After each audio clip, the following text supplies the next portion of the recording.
Welcome back to The Explainer. So here we are on day 37 of our ongoing series, and today we're diving into some seriously fascinating source material. We're looking at an incredibly underrated wealth-building strategy for the 2026 digital economy, flipping digital real estate. If you've been searching for a digital side hustle that's highly scalable, something you can actively control and build literally from the ground up, well, you're going to want to pay close attention. The insights we're exploring today are honestly pretty eye-opening. Now, you might be wondering, can you actually flip a website the exact same way you'd flip a house? The short answer? Absolutely. In fact, it's kind of the perfect analogy. We all know how physical property flipping works, right? You buy a rundown house, fix the leaky plumbing, slap on a fresh coat of paint, and then sell it for a profit. Website flipping takes those exact same renovation principles, but applies them directly to digital assets. And hey, quick aside, over days 1 through 36 of this series, we've covered everything from flipping textbooks to leveraging new earning apps. All of those are linked down in the description. But today is all about the digital flip. When we put traditional physical real estate side by side with digital assets, the differences are just striking. Think about it. Traditional real estate, that means physical labor, wrangling contractors, fighting with local zoning laws, and a massive amount of upfront capital. Digital real estate, on the other hand, gives you a global reach from day one and 24/7 earning potential. Best of all, you don't have to stress about a leaky roof at 2 in the morning. Plus, the barrier to entry here is unbelievably low.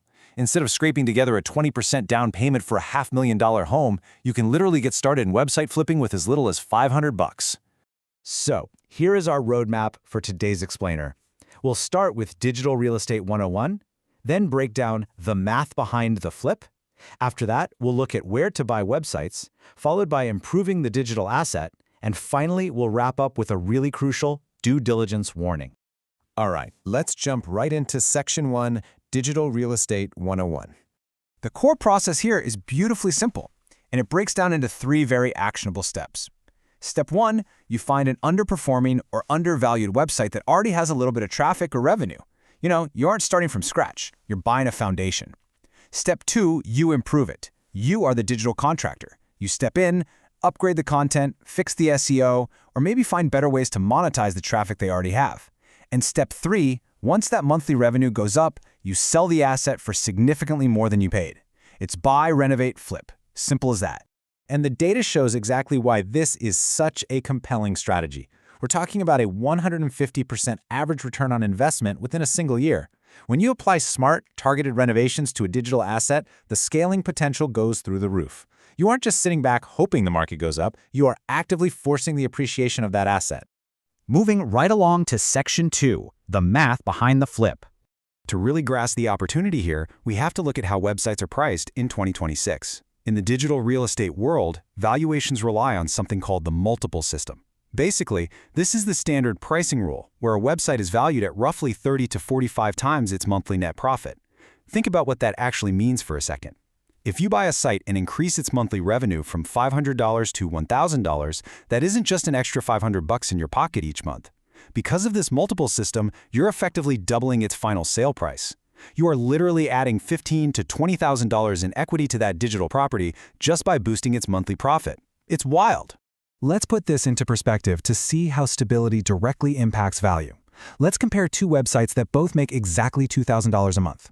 The first site has rock-solid, stable organic traffic, a super loyal list of 5,000 email subscribers, and clearly documented workflows. Because it's stable and predictable, buyers are going to pay a premium, let's say a 38x multiple. That site sells for $76,000. Now look at the second site. It also makes $2,000 a month, but its traffic is all over the place, totally unstable, and it has absolutely no email list. That site is a massive risk, so it's going to sell for a significantly lower multiple, probably only fetching a fraction of that first site's price. The big takeaway here? Stability equals value. Okay, let's talk about the neighborhoods of the internet in Section 3, where to buy websites. Based on the source material, there are 3 primary marketplaces you need to know about in 2026. First up is Flippa, which is pretty universally considered the absolute best place for beginners. It features low-entry listings, built-in valuation tools, and a really secure escrow process to protect your funds while you're still learning. Then you've got Motion Invest. This is a fantastic middle ground platform that specializes in content websites under $100,000. And finally, there's Empire Flippers. This is the high-end neighborhood dealing with highly vetted, higher-value listings. Generally, Empire Flippers is the ultimate goal once you've built up some capital and confidence. But Flippa, that's your standard starting point. To get a little more specific on that beginner entry point, the real sweet spot is often starting with $500 to $2,500 in acquisition capital over on Flippa. At this level, you want to focus on starter properties. We're talking small content blogs or maybe simple affiliate sites that someone started but eventually abandoned. By starting small like this, you completely avoid that daunting $10,000 to $25,000 requirement you'd need to buy a fully established site. It keeps your financial risk way down while you're still just learning the ropes. Here is a really fascinating takeaway from the data: the importance of sticking to evergreen topics, things like health, personal finance, or pet care. The research actually shows that these specific niches have a 40% higher chance of selling compared to trend-driven niches. Buying a site based on some fleeting internet fad is just way too risky. Evergreen categories hold their long-term value, which makes your digital flip so much more appealing to future buyers. Now, how do we actually fix these things up? Let's get into Section 4, improving the digital asset. First things first, let's set some totally honest expectations regarding the timeline.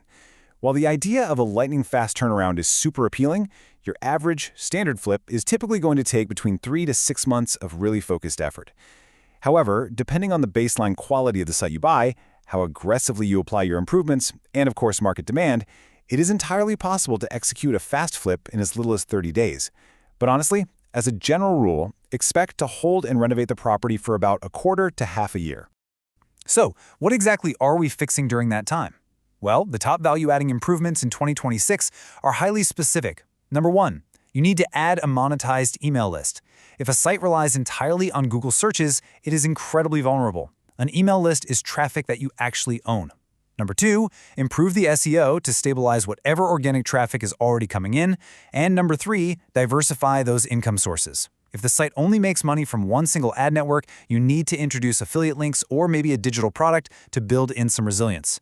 Doing these specific things creates unshakable stability. And as we learned earlier, stability is exactly what commands those massive 30 to 45x sales multiples. Now, I want to slow down for a second and get a bit serious, because we need to talk about Section 5, the due diligence warning. This literally cannot be stated clearly enough. Never, ever trust the seller's stated average monthly profit at face value. Never. It is the absolute #1 trap in this space. Sellers will very often highlight their absolute best month and try to pass it off as the average. Or sometimes they just present flat-out inaccurate numbers.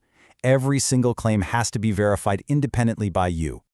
A really startling 60% of all disputes between buyers and sellers in the website flipping space arise directly from discrepancies between the reported traffic and the actual verifiable analytics. Blind, impulsive buying in this arena is incredibly dangerous. It is a fast-track way to lose your initial investment, so doing proper detective work is absolutely essential. So how do you actually do that detective work? By following some very strict due diligence steps. First, always pull 12 to 24 months of data. Please don't just look at the last 30 days. Second, rigorously verify that data against the source platforms. Ask for view-only access to their Google Analytics, request video walkthroughs of their affiliate dashboards, and check the actual payment processor receipts. Third, and this one is crucial, subtract any one-time traffic spikes or seasonal anomalies from your calculations. For example, if a post went totally viral in December but the rest of the year is flat, that December revenue is an anomaly. It is not the baseline. To summarize the core ethos of our explainer today, this quote really hits the nail on the head. Website flipping rewards people who do their homework before buying, not people who act on impulse. This is a very real, highly scalable business model.